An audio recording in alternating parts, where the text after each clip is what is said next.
I hope everybody's doing okay. This is Slaves of Satan part 48. I'm sorry that I haven't got around to this in a while. I had a crisis to where my cat almost died.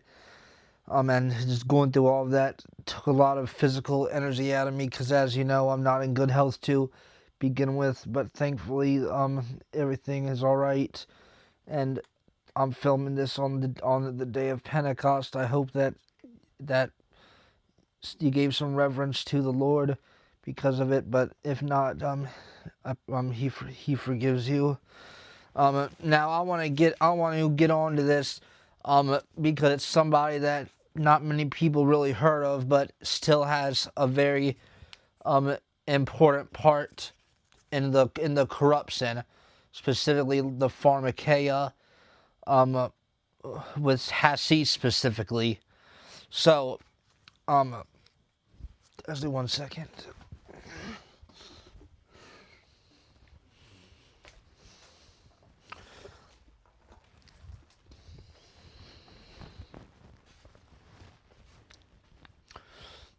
Sorry. So, this Pascal Beverly Randolph guy. So, like I said, not many people have heard of him. He was around in the early to mid 1800s. He was one of the first free black men in America, because slavery is not what people thought it was. Was there discrimination? Yes, but they still cared more about the bloodline. See, this Pascal Beverly Randolph fellow, he carries the bloodline of the presidents before George Washington, because there was 15 different people elected before George Washington. So basically, to the societies, he had royal blood through him. So it didn't matter if he was black or white, mixed, whatever, because they care about the bloodline, not the color. So, anyways, let's look at his resume. Like I said, a free African American. He was a medical doctor, occultist, spiritist, trance medium, writer, and according to author Edward Waite, he was the first person to set up a Rosicrucian order in America. Now, author Edward Waite is mostly famous for writing this book about tarot cards. He also has a bunch of books about masonry. I have one of them over there. But he also wrote a book called Black Magic and Pacts, and in there he explained how to sell your soul to the devil. But that's a whole different thing. But like I said, this Pascal Beverly Randolph started the first Rosicrucian order in the United States, and he's the first known person to bring sex magic to the United States, but they called it something different back then. To make it sound a little cleaner, they called it erotic alchemy, which is another word for sexual alchemy, tantric sex magic. So you can say that he paved the way for the monster Aleister Crowley to popularize the sex magic.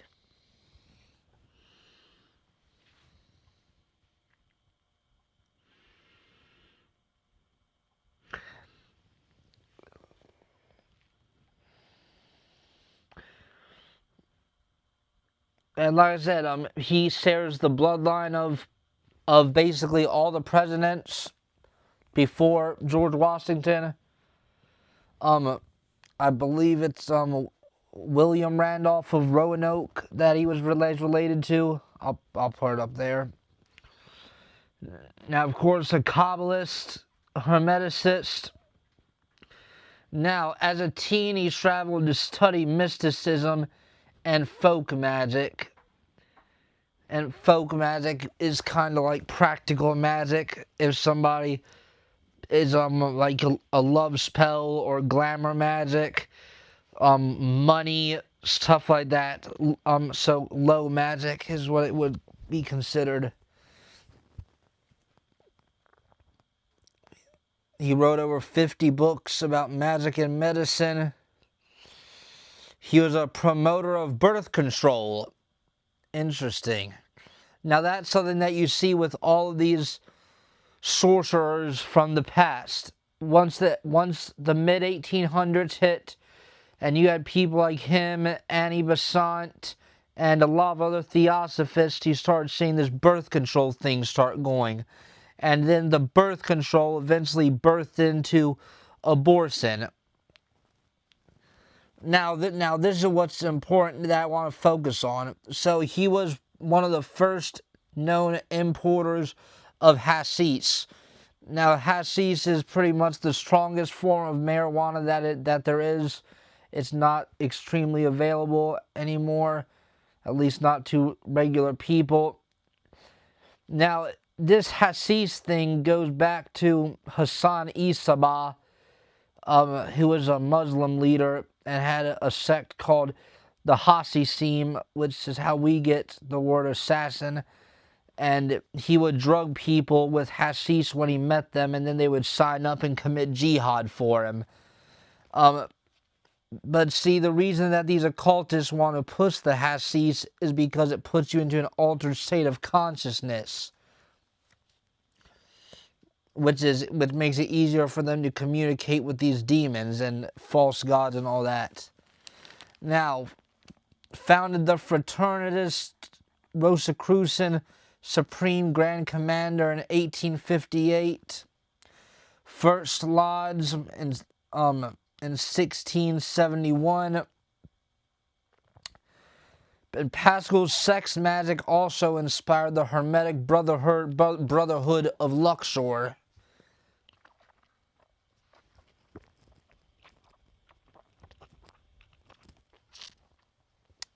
Which is another one of these groups that's based off of Egyptian mysticism.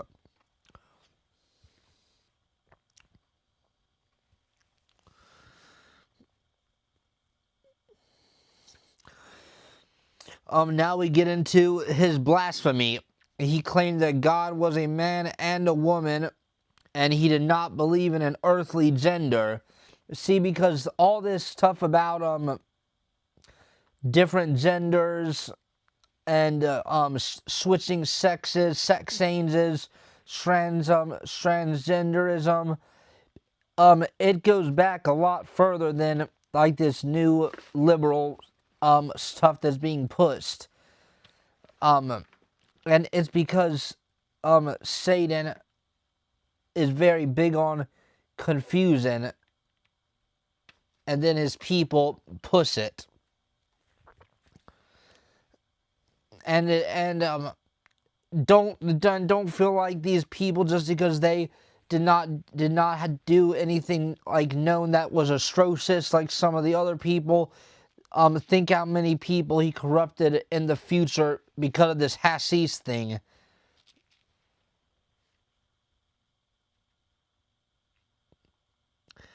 Now he believes sex magic could lead to super intelligence. And it doesn't matter if it can or not. What matters is that the Bible condemns it.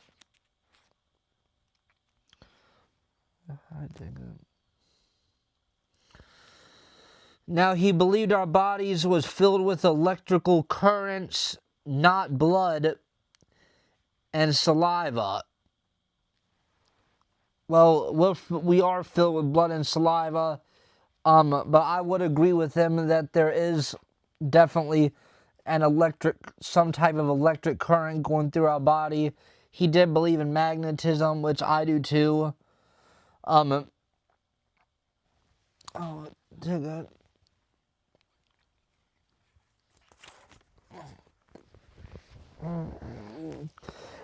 Because if you focus enough on energy coming out of your hands, you will, at least if you practice it and have done spiritual exercises, you will feel plenty of energy coming out of your fingertips. So I would say we do have the electric currents through our body, and God gives us a choice of how we use it. We can use it to help others and serve Him, or we can use it for this type of nonsense. And he believed in spirit world marriages. Um, and it makes you wonder, did the Mormon Church rip off of him? Because they were alive around the same time, and in these societies, a lot of things roll over with the Mormonism. For a while, Mormonism was even considered a clandestine lodge, the old temple Mormonism. So I wouldn't be surprised if Joseph Smith got some of the spirit world married stuff from him. He believed in pre-Adamism, which is the belief that there was a race on Earth before Adam. It's nonsense, really. Now, his first wife, Mary Jane, helped with occult healing and Native American remedies. Now, I believe that this is obviously the origin of the slang Mary Jane. AI will lie to you. AI will tell you that it was something that came about in the past like 30 or 40 years, but it's wrong. It's not always going to tell you the truth. You have to search for the answers yourself. You have to let the spirit tell you what's correct and what's wrong. You're not going to get the truth if you just rely on AI for everything. Does it tell the truth? Usually, yes. But for stuff that matters, no.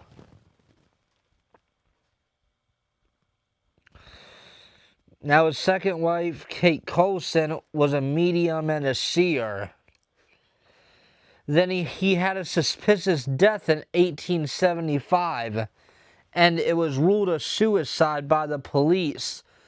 But in a deathbed confession, Reuben Swinburne Clymer confessed to his murder. Supposedly it was like some type of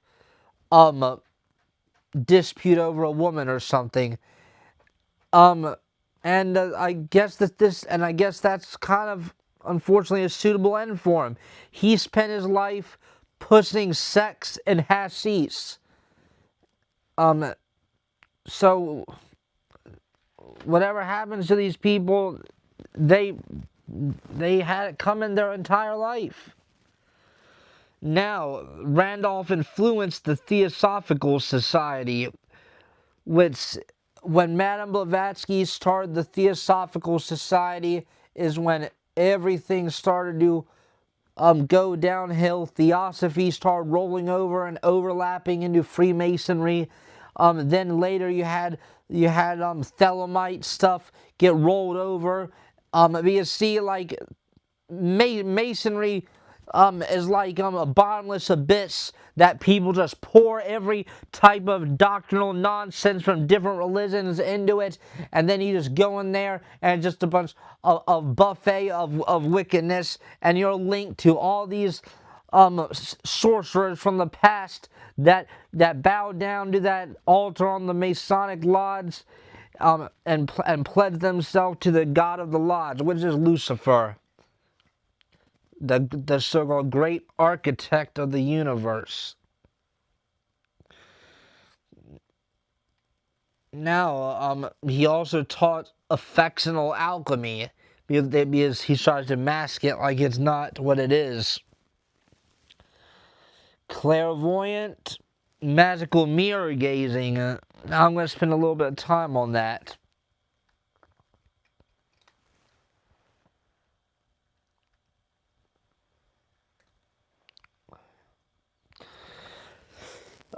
So people nowadays, unfortunately, they've realized that they don't need a regular mirror because their phones are a black mirror that they can scry from. And while I do use these devices to get these messages out, I do believe that these devices do suck your energy dry. Especially if you're someone that's hooked on like porn or something. Because there is enchanted websites that just suck you dry.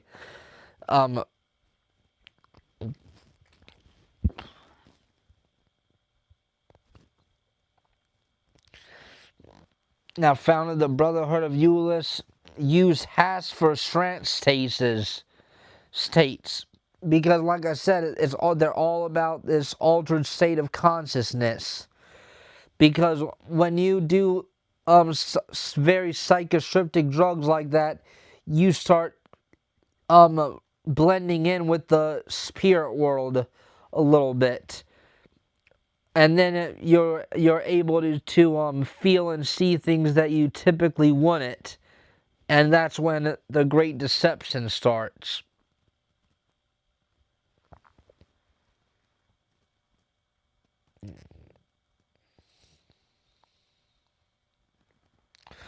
Now he taught aether manipulation, which he called liquid fire.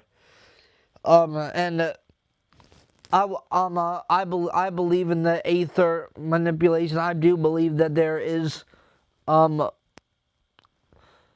um the spirit of God that does flow through the earth that we can call on, but there's also of course the spirit of the devil, unfortunately.